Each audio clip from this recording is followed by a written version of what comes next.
Hello guys, আজকে তোমাদেরকে দেখাচ্ছি আমাদের বাসার ছাদে কিছু ছোটখাটো ছাদ বাগান যাকে বলে।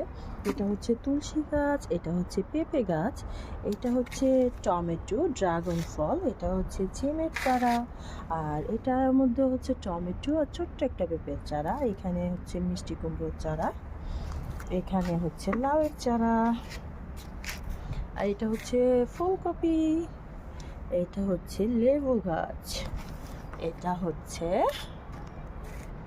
ফুলকপি, ওইটাও ফুলকপি। সো ছোটোখাটো একটা ছাদ বাগান যাকে বলে। তো তোমরা দেখো কেমন লাগলো জানাও।